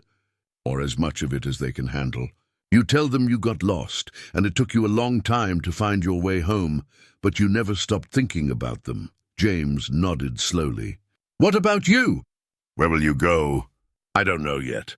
I thought I wanted isolation, but maybe what I really needed was purpose. And now that I've had it, now that I've done something that mattered, maybe I can find a way to live in the world again."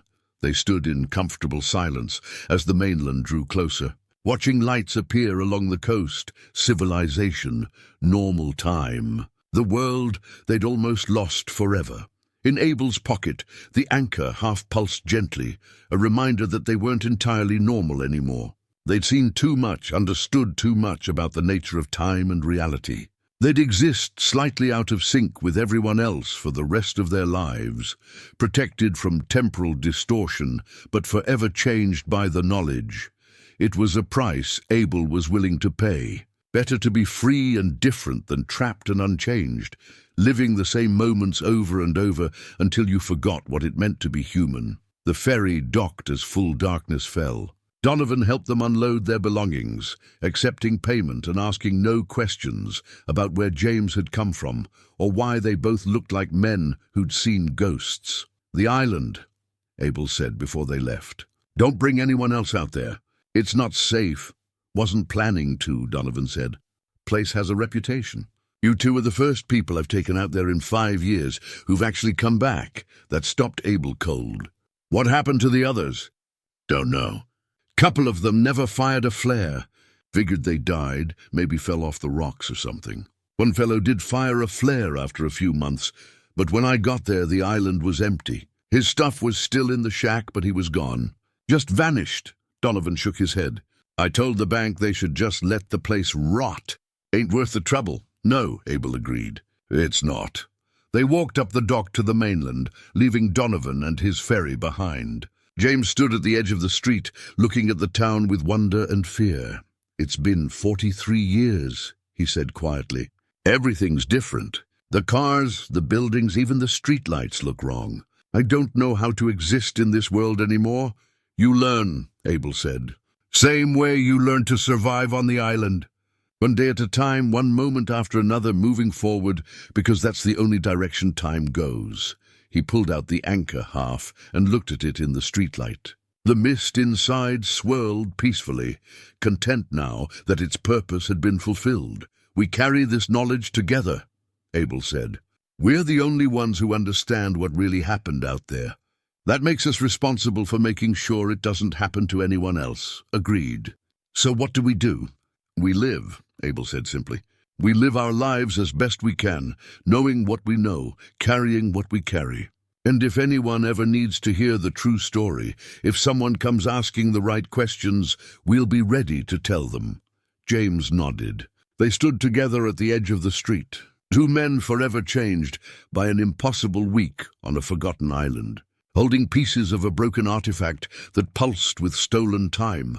The future stretched before them, uncertain but real, each moment flowing properly into the next. And that, Abel thought, was more than enough. They found a small diner that stayed open late, the kind of place that served coffee and pie to travelers and insomniacs. Abel and James sat in a corner booth, both men nursing cups of black coffee, trying to process what they'd accomplished and what came next. James kept touching things, the table, the menu, the coffee cup, as if confirming they were real. I keep expecting to wake up at my campsite, he said. Keep thinking this is just another version of the loop, more elaborate than the others. It's not, Abel assured him. Feel your heart beating. Feel time passing. That's real. That's linear. You're free. A waitress came by to refill their coffee, and James watched her with fascination. She doesn't know, he said after she left. She has no idea what we've been through, what we've seen. She's just living her normal life. And we're sitting here with pieces of an impossible artifact in our pockets, carrying knowledge that would break most people's understanding of reality. That's how it has to be, Abel said. The world runs on people not knowing. Crane understood that. That's why he tried to hide the truth instead of revealing it. James pulled out his half of the anchor and set it on the table between them. In the diner's fluorescent light, it looked almost ordinary. Just a piece of crystal wrapped in silver wire, the mist inside barely visible. But Abel could feel its warmth from across the table, could sense the temporal stability it radiated. What do we do with these? James asked. Keep them? Hide them? Try to destroy them? We keep them, Abel said without hesitation. They're proof. And more than that, they're protection. As long as we have them, the island's temporal distortions can't affect us. If we destroy them or lose them, we might get pulled back into the loop. Do you really think that's possible? The convergence point collapsed. The island is sealed. Maybe, maybe not. I don't trust maybes when it comes to that place. Abel pulled out his own half and placed it beside James's. The two pieces seemed to lean toward each other slightly, drawn by some force Abel didn't understand. Crane spent years studying temporal mechanics, and even he couldn't predict all the outcomes. We broke his artifact in half. We used it in a way he never intended. Who knows what effects that might have in the long term? They sat in silence for a while, drinking coffee, watching the two halves of the anchor pulse faintly on the table. Around them, normal life continued. Truckers ate late dinners. A young couple shared a milkshake. The cook sang along to the radio in the kitchen. All of it beautifully, impossibly ordinary. I need to go to San Francisco, James said finally. I need to find out what happened to my family. Even if they're gone, even if it's too late, I need to know. I'll go with you, Abel offered. If you want company, James looked at him with surprise and gratitude. You don't have to do that. You've already done more than anyone could ask. I came to that island looking for peace, Abel said. But I'm starting to think peace isn't found in isolation. It's found in connection, in helping someone else carry their burden because you know what it's like to carry your own. Mountain wisdom, human wisdom. The kind you learn when you've lived long enough to make mistakes and survive them. They finished their coffee and gathered their belongings. Abel noticed James moving more confidently now, adjusting to being back in normal time, remembering how to exist in a world that made sense. It would take time, real time, linear time, but James would heal. They both would, Outside, the night was clear and cool. Abel could see stars, proper stars in their correct positions, not the twisted constellations that appeared over the island. Navigation would work normally here. Time would flow properly. The rules of reality were intact. "We should write everything down," James said as they walked. "Before we forget details, before the memories start to fade. A complete account of what happened, what we found, how we escaped." Agreed. "But we need to be careful about how we document it. Make it detailed enough to be believed by anyone who's actually been there, but vague enough that it doesn't draw curiosity seekers." Abel thought about Crane's journals, the careful balance between revelation and concealment. "We'll write it like a warning, not an invitation. They found a motel, cheap but clean, and rented 2 rooms. Abel laid his few possessions on the bed, his worn journal, his tools, the anchor half, and stared at them. Everything he owned fit in 2 canvas packs. 30 years in the mountains had taught him that possessions were just weight to carry. What mattered was experience, knowledge, the things you couldn't lose even if you lost everything else. He opened his journal to a fresh page and began to write. Not the scientific observations Crane had favored, but something more personal. A record of what he'd felt, what he'd learned, what the island had taught him about time and sacrifice and the choices that defined a life. "I came here seeking peace," he wrote. "But peace isn't the absence of challenge. It's the acceptance of your place in the flow of things. I've spent 30 years running from grief, from loss, from the weight of living in a world that took everything I loved. The island taught me that you can't outrun time. It catches everyone eventually. The only choice is whether you face it standing still or moving forward." He wrote for hours, filling pages with observations and reflections. When he finally set down his pen, dawn was breaking outside the window. He'd written through the night, and instead of feeling exhausted, he felt lighter, as if putting the experience into words had somehow distributed its weight more evenly. There was a knock on his door. James, looking rumpled but determined, carrying his own journal. "Couldn't sleep," James said. "Kept thinking about everything we've been through. Everything we still need to do." "Come in," Abel said. "I was just finishing my account of the island." They sat together, comparing notes, filling in gaps in each other's narratives. James had details about the loop Abel didn't know, how it felt to reset, to wake up knowing you'd lost years but only aged days. Abel had observations about the island's geography and the temporal convergence points that James had passed too quickly to document properly. Together, they created a complete record, a chronicle of the Esperanza's impossible voyage, Captain Crane's sacrifice, the centuries of people drawn to the island and trapped by its mysteries, and finally their own escape through an act of shared courage and unexpected innovation. "Future generations should know," James said as they worked, "should know that time isn't as stable as we think it is, that there are wounds in reality, places where the past and future overlap, and that human curiosity can be both our greatest strength and our greatest danger. They should also know that we survived," Abel added, "that we found a way out, not through individual heroism, but through cooperation, through choosing to split the gift instead of fighting over who deserved it." When they finished, they had 2 complete accounts of the island's history, identical in content, but written in their different hands, each perspective adding depth to the story. They sealed them in waterproof containers, along with the photographs, the pocket watch, and careful sketches of the anchor halves. "One copy stays with me," James said. "One stays with you. If anything happens to either of us, the other can ensure the truth is preserved." Agreed. "And we check in with each other regularly. Make sure neither of us is showing signs of temporal instability or being pulled back toward the island." They shook hands on it, a formal gesture that felt appropriate for the weight of what they were agreeing to. Then they gathered their things and prepared to continue the journey to San Francisco. But first, Abel had one more thing to do. He took his half of the anchor and wrapped it carefully in cloth, then placed it in a small leather pouch he'd carried in the mountains. It would stay with him always now, a reminder and a protection, a piece of Captain Crane's sacrifice worn close to his heart, James did the same with his half, tucking it into a pocket he could button closed. The two pieces would remain separate, but connected, like the men who carried them. Bound by shared experience, protecting each other through the simple fact of their continued existence, they left the motel as morning light filled the streets. The world looked different to Abel now. Brighter, more present, more real. He'd spent so long viewing life through the lens of past grief that he'd forgotten how to simply exist in the moment. The island had taught him that lesson in the harshest way possible, but he'd learned it.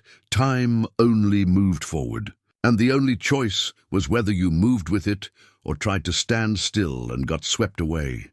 Abel chose to move forward. San Francisco in 2025 was a city James Mercer barely recognized. The skyline had changed.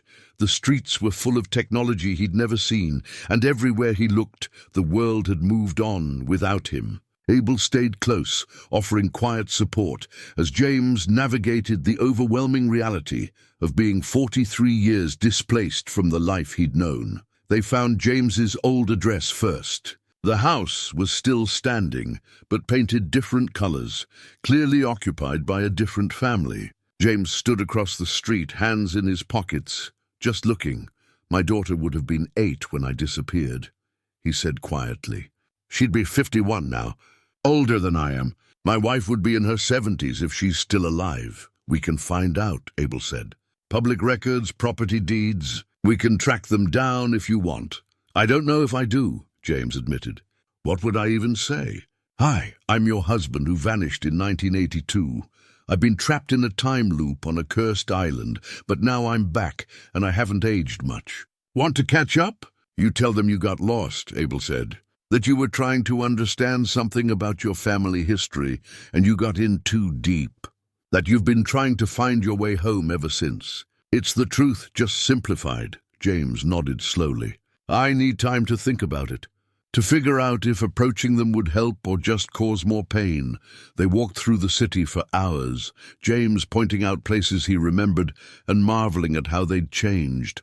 A restaurant where he'd celebrated his daughter's birthday was now a tech startup office. The park where he'd proposed to his wife had new trees, new benches, a new playground. Everything familiar, but transformed by the decades he'd missed. Abel understood that displacement in his own way. He'd spent 30 years removing himself from the world, and coming back felt like emerging into a foreign country. The references, the technology, the pace of everything, it all required adjustment. But at least Abel had aged naturally, had experienced time passing even if he'd been alone.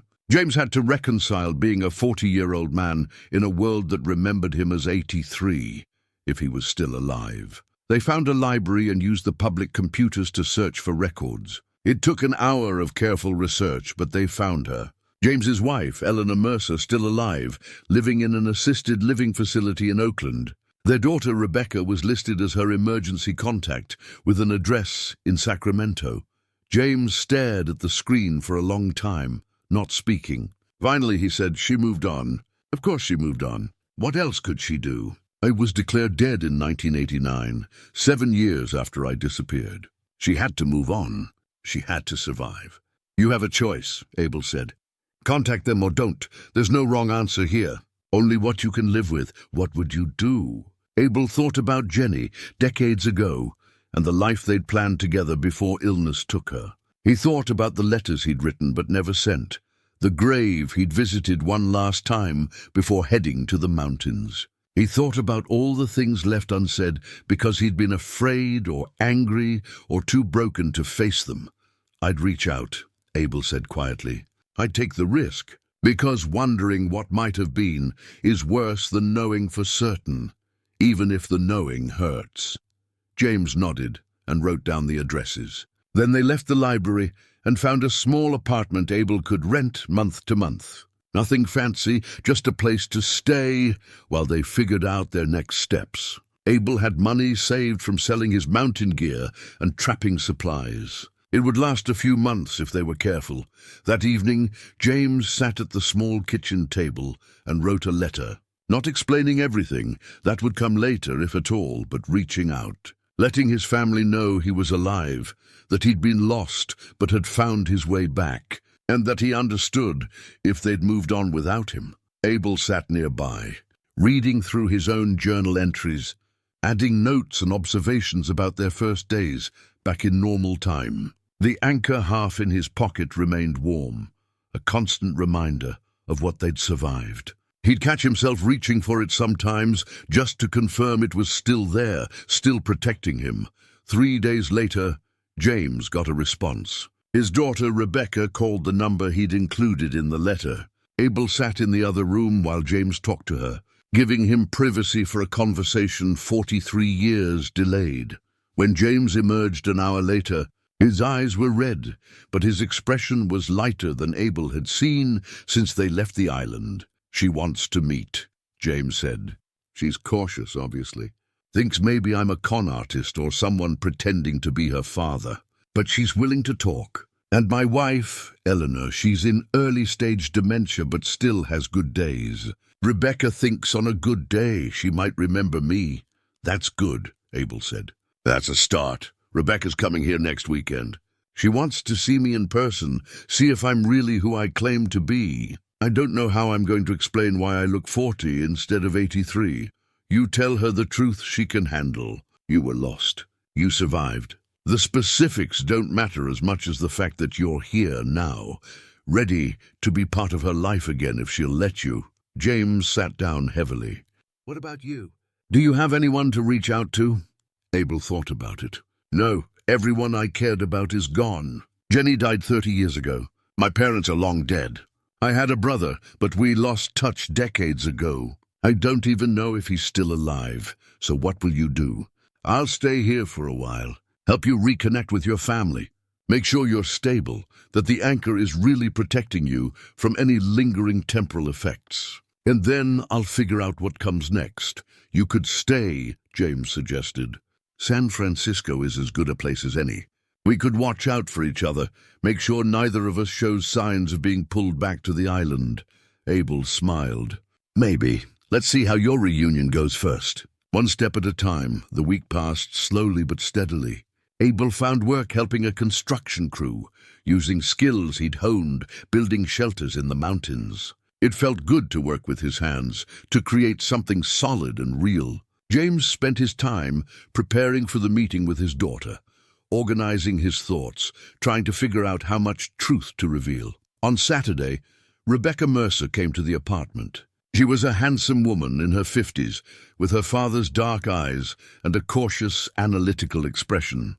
She studied James carefully, comparing him to photographs she'd brought, asking questions about their family that only the real James would know. Abel watched from the kitchen, making coffee, giving them space but staying close in case James needed support. He saw the moment Rebecca decided to believe. Saw the walls come down, the tears start flowing. Saw father and daughter embrace after 4 decades apart. Abel slipped out quietly, giving them privacy for a reunion that had been impossible until a week ago. He walked through the city streets, the anchor half warm against his chest, and thought about second chances. About how rare they were, how precious. James had gotten his. He'd found his way back to the family he'd lost, back to a life that had continued without him.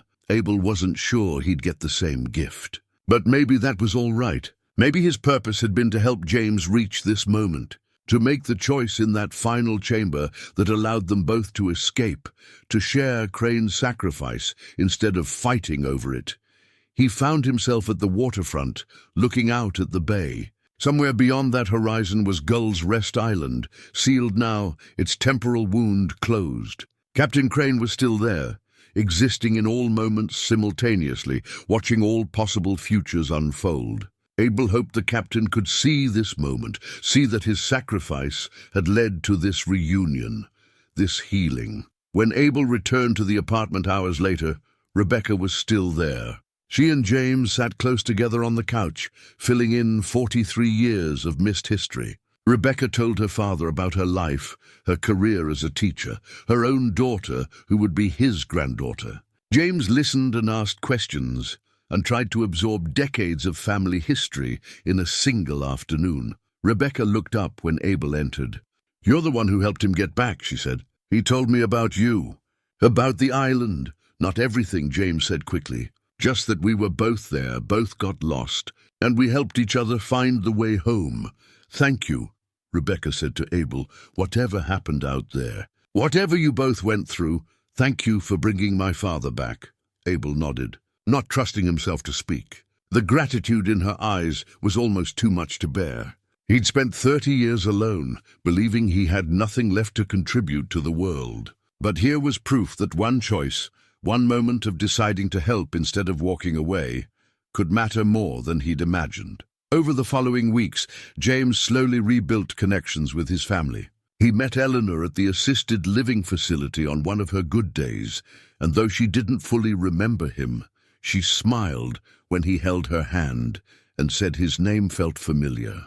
It was enough. It had to be enough.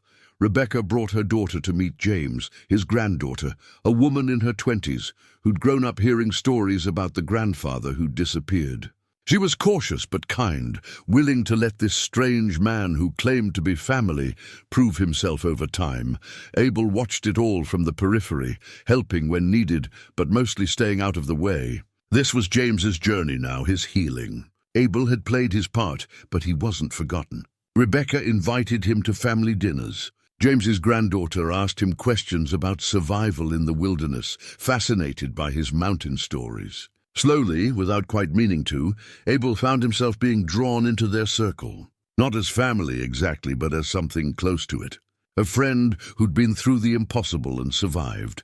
3 months after leaving the island, Abel and James met at a coffee shop to compare notes. Both men still carried their anchor halves. Both checked regularly for signs of temporal instability or any pullback toward the island. So far, they remained firmly anchored in linear time, aging normally, experiencing each moment in its proper sequence. "I'm thinking about writing a book," James said. "Nothing that would reveal the truth exactly, but fiction based on what happened. A way to process everything, and maybe warn others without being obvious about it." "That's good," Abel said. Crane tried to hide the truth completely, and that only made it more tempting. Better to put it out in the open, disguised as story. People who need to understand will recognize the truth in it. "What about you? Have you decided what you're doing next?" Abel had been thinking about that. "I'm going to stay here for a while, maybe permanently. I spent 30 years running from connection, from community, from the messy business of being human among other humans. The island taught me that isolation isn't peace. It's just slower dying." "You're welcome to stay close," James said. "Rebecca's been asking about you. Says you remind her of her grandfather on her mother's side. Steady, reliable, someone who doesn't need to fill silence with words." "I might take her up on that." They sat in comfortable silence, drinking coffee, watching the city move around them. Two men who'd faced impossible odds and survived through cooperation rather than competition. Who'd chosen to split a gift rather than fight over who deserved it. Who'd learned that the most valuable treasures weren't the ones you hoarded, but the ones you shared. The anchor halves in their pockets pulsed faintly, synchronized now as if they'd found a rhythm together. Two pieces of a broken whole, still functional, still protecting, still proof that some things were stronger split than unified. "Do you ever think about going back?" James asked. "Just to see if the island really is sealed, if the convergence point is truly gone." "No," Abel said without hesitation. "That chapter's closed. Whatever happens to the island now isn't our concern. We documented what we found. We escaped with our lives and our sanity. That's enough," agreed. "Though I still dream about it sometimes. About the passages, the chambers, the way time moved wrong in those spaces. So do I think we always will. Some experiences mark you too deeply to ever fully leave behind." Abel finished his coffee. "But that's all right. The marks remind us of what we survived, what we learned. They're proof that we were tested and didn't break." James raised his cup in a toast. "To surviving, to choosing cooperation over competition, and to Captain Crane, wherever he exists in time, for giving us the chance to make that choice." Abel clinked his cup against James's. "To second chances, and to using them wisely." As they left the coffee shop and went their separate ways, Abel felt something he hadn't experienced in 3 decades. Not quite happiness, but something close, contentment, purpose, the knowledge that he'd done something that mattered, and that the ripples from that choice would continue spreading long after he was gone. He walked back to his apartment as evening settled over the city, the anchor half warm against his heart, a piece of impossible history that he'd carry for the rest of his life. The island was behind him now, sealed in memory and documented in journals that future generations might someday read. But the lessons remained. Time only moved forward. Isolation wasn't peace. And sometimes the greatest courage wasn't in facing impossible odds alone, but in choosing to share the burden with someone who understood. Abel had come to Gull's Rest Island seeking an ending, a quiet place to fade away from a world that had taken too much from him. Instead, he'd found a beginning, a reason to reconnect, to engage, to matter again. He'd bought that shack for $400, expecting nothing but solitude. What he'd found below had frozen him, yes, but not with fear. With understanding, with purpose, with the knowledge that even at 55, even after 30 years of running, there was still time to choose a different path. The island had been a wound in time, a place where past and future collapsed into an impossible present. But it had also been a gift in its way, a chance to learn what truly mattered, to face the impossible and survive, to make a choice that defined not just his own fate, but someone else's as well. Abel climbed the stairs to his apartment, unlocked the door, and stepped inside. His few possessions were neatly arranged. His journal sat on the table, filled with observations and reflections. The anchor half rested in its leather pouch, proof of everything he'd survived.